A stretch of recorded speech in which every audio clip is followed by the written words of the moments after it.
നടിയെ ആക്രമിച്ച കേസിലെ പ്രതി പൾസർ സുനി സുപ്രീം കോടതിയിലെത്തി. 2 ഫോറൻസിക് വിദഗ്ധരെ വീണ്ടും വിസ്തരിക്കണം എന്നാണ് അദ്ദേഹത്തിൻ്റെ ആവശ്യം. നേരത്തെ ഹൈക്കോടതി ആവശ്യം തള്ളിയ പശ്ചാത്തലത്തിലാണ് അദ്ദേഹം സുപ്രീം കോടതിയിൽ എത്തിയിരിക്കുന്നത്. ബൽറാം ഡൽഹിയിൽ നിന്ന് വിവരങ്ങളുമായി ചേരുന്നു. ബൽറാം, പ്രൈം ടൈമിലേക്ക് താങ്കൾക്കും സ്വാഗതം. പൾസർ സുനിയുടെ ആവശ്യത്തിന് മുന്നിൽ എന്തെങ്കിലും തന്ത്രം പതിയിരിക്കുന്നുണ്ടോ?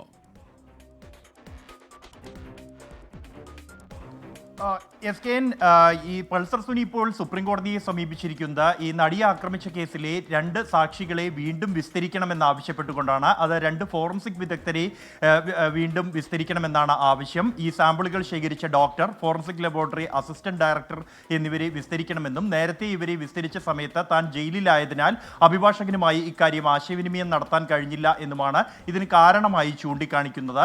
നേരത്തെ എസ് കെ എൻ സൂചിപ്പിച്ച പോലെ തന്നെ ഹൈക്കോടതി ഈ ആവശ്യം കഴിഞ്ഞ മാസം തള്ളിയിരുന്നു. ഇത് ബാലിശമായ ഒരു ആവശ്യമെന്നാണ് ഹൈക്കോടതി ചൂണ്ടിക്കാണിച്ചത്. പ്രത്യേകിച്ച് പൾസർ സുനിയുടെ ഈ ആവശ്യത്തെ പ്രോസിക്യൂഷനും എതിർത്തിരുന്നു. സാക്ഷികളെ ഒരു തവണ വിസ്തരിച്ചു കഴിഞ്ഞതാണ്, വീണ്ടും വിസ്തരിക്കാൻ നിയമം അനുവദിക്കുന്നില്ല എന്നാണ് പ്രോസിക്യൂഷൻ ഉന്നയിച്ച വാദം എന്നുള്ളത്. ഇത് അംഗീകരിച്ചുകൊണ്ടാണ് പൾസർ സുനിയുടെ ഈ ആവശ്യം ഹൈക്കോടതി തള്ളിയത്. തുടർന്നാണ് ഇപ്പോൾ വീണ്ടും സുപ്രീം കോടതിയെ സമീപിക്കുന്ന ഒരു സാഹചര്യം ഉണ്ടായിരിക്കുന്നത്.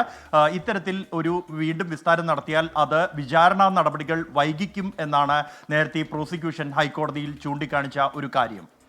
ഓക്കെ, ബൽറാം നെടുങ്ങാടിയാണ് വിവരങ്ങൾ നൽകിയത്. റീന സതീശൻ പറഞ്ഞു, സ്പീക്കറുടെ ഒരു ദയനീയ അവസ്ഥ, ഭരണപക്ഷവും പ്രതിപക്ഷവും അദ്ദേഹത്തെ കേൾക്കുന്നില്ല. അതാണ് ഇന്ന് ഉണ്ടായത്.